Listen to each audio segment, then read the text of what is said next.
Hi, my name is Mirko. I'm the sales manager of Rejves Machinery. Today we're here to introduce you all our latest monobloc.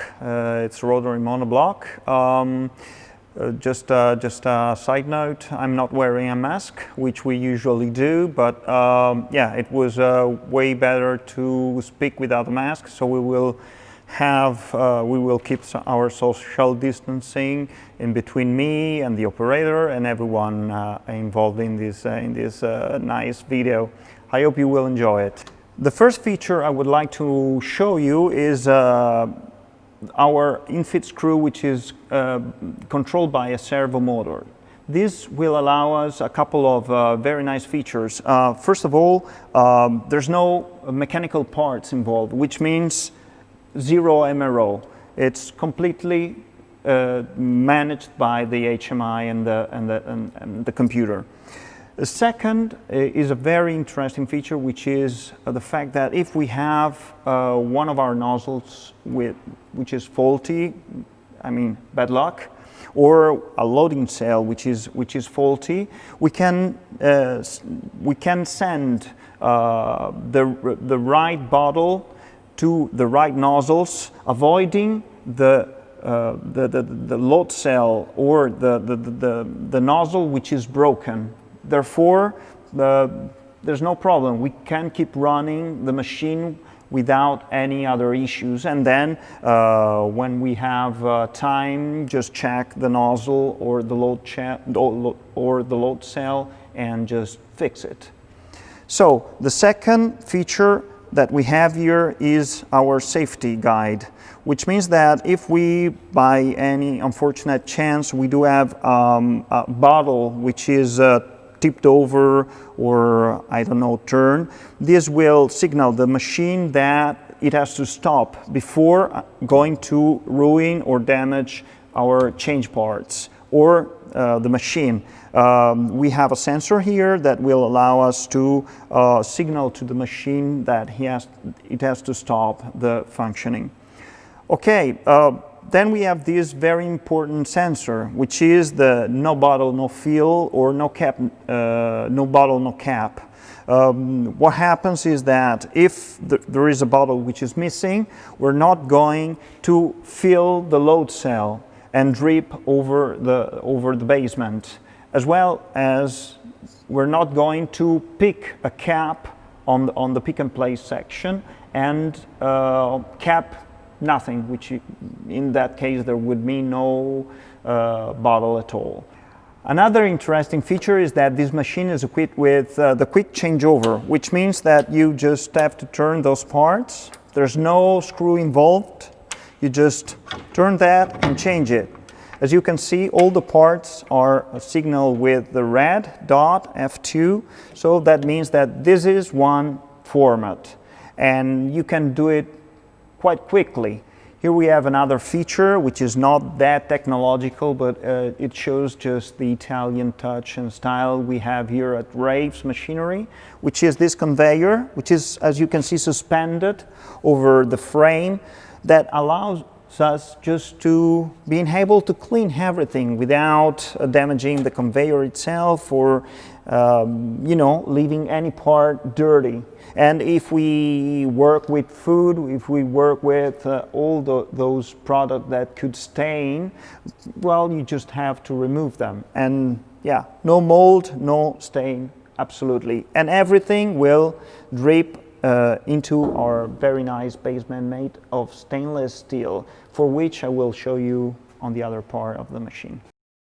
Now we are on the other side of the machine, and I can show you our basement, which has a collecting channel.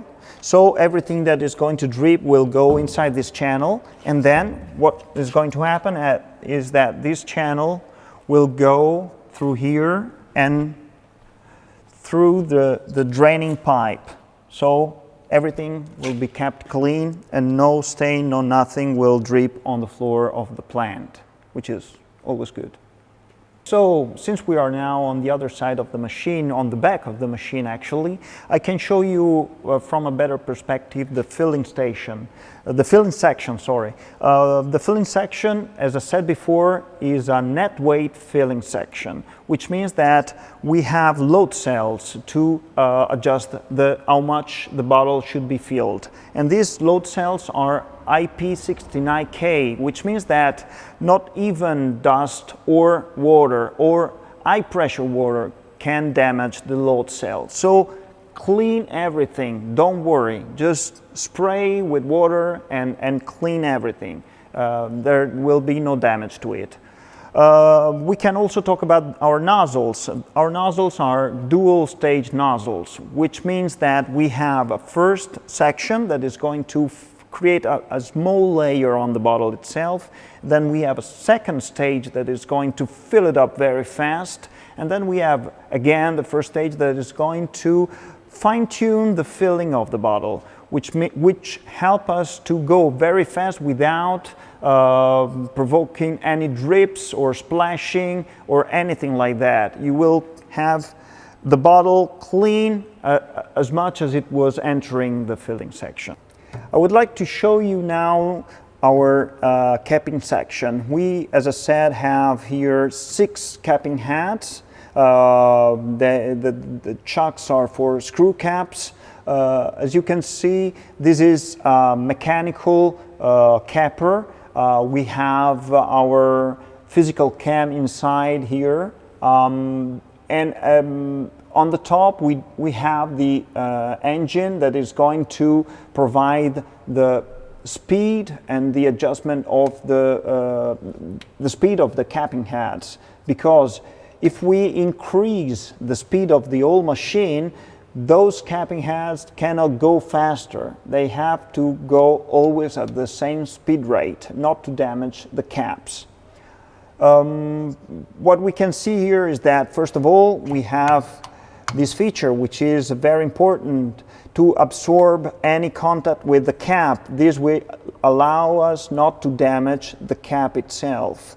The torque of the cap is controlled by these magnetic hysteresis clutches. These will allow us to regulate how much the torque is applied to the cap. And for that I will show you on the other side of the machine. You can easily see the magnetic clutches.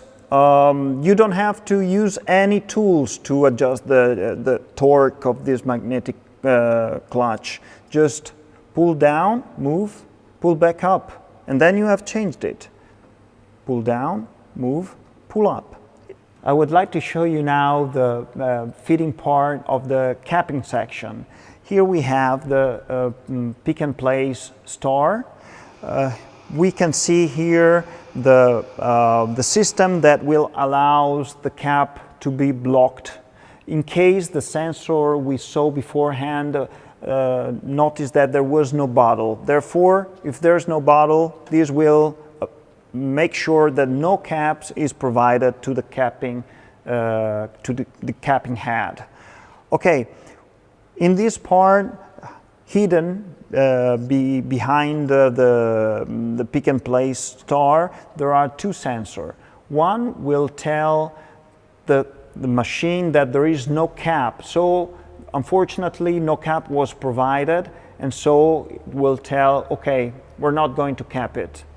And then there is another sensor behind and below that is going to determine if the cap is too high, which means that unfortunately the capping was not correct. And in this case it will send a signal to the HMI, so it can be used to use a reject system on the channel out, or just signal the operator that something went wrong.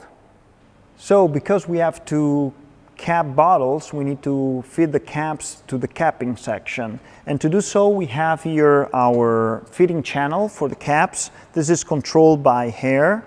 Here we have the blower. And here we have the sorter, which is mechanical.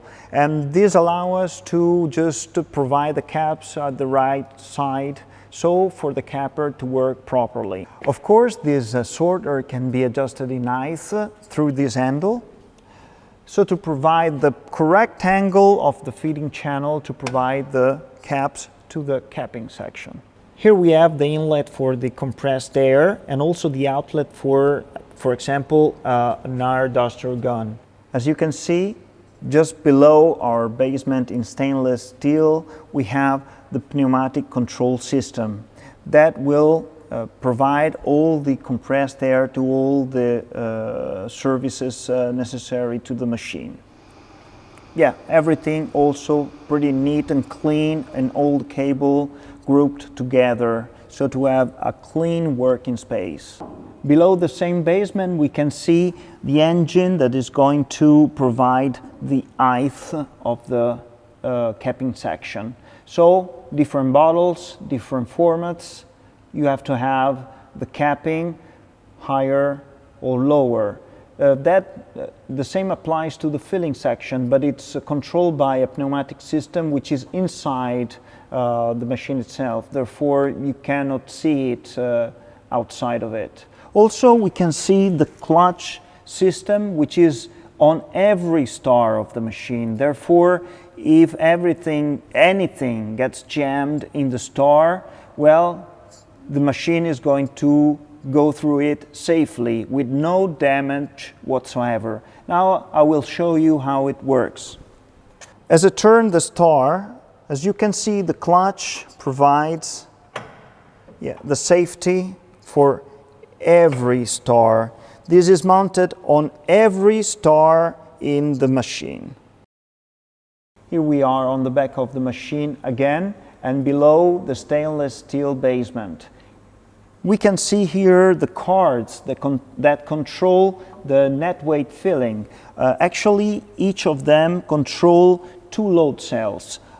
These cards are custom made. They're not off-the-shelf commercial cards that allow us to have a more precise filling, and also they are homologated. Therefore, you can be sure that the quantity inside the bottle is pitch perfect.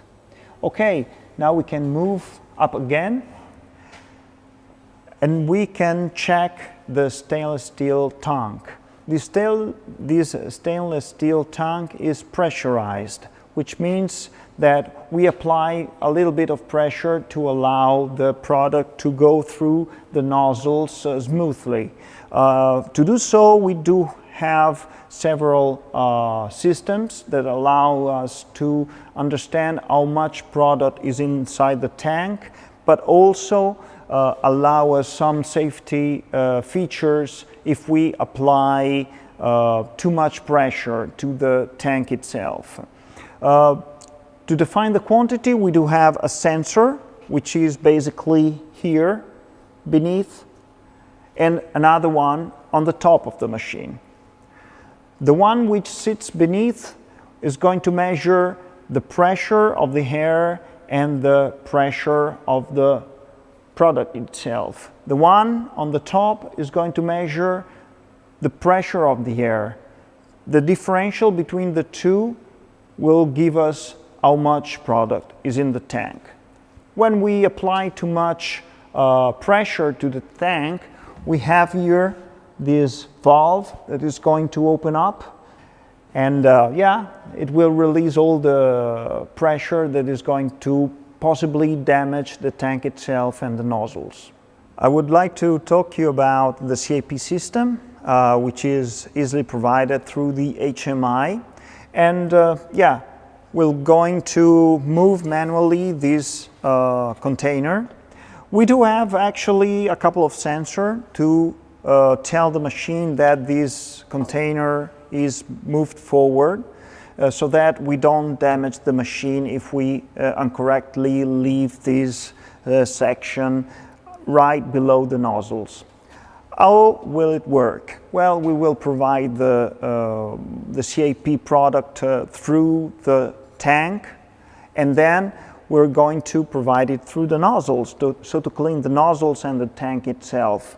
Therefore, the nozzle will start dripping the product from here and will stop from here to here. Yeah, this is the collecting pipe. This will be placed with a pipe here or just outside of the machine. Easily to manage. Well, here is the electric panel. As you can see, we only use top shelf components. We don't use anything that is not the top of the range. And also we set up the electric panels very clean, so everything is easily readable and easily accessible. As you can see, we have the inverters from Schneider, we have the PLC from Siemens, we have the router from Ubiquiti. Everything is Schneider. And then we have also the motion for the infeed screw controlled by Schneider. Yeah, and that's pretty much all about it. A perfectly clean electric panel. And finally, we have the HMI. As you can see, it's touch screen. It's a 12-inch monitor with touch screen. We can have here easily accessible the Ethernet jack and our safety mushroom. Thank you for your time. I hope you enjoyed the video. I hope it was informing. And yeah, I hope I haven't bored you too much. Please visit our website www.rejves.com and please subscribe to our YouTube channel. Visit also our LinkedIn page, you will find it easily. And please, if you need any assistance and information, write us an email at info@rejves.com. Thank you again, see you soon, bye.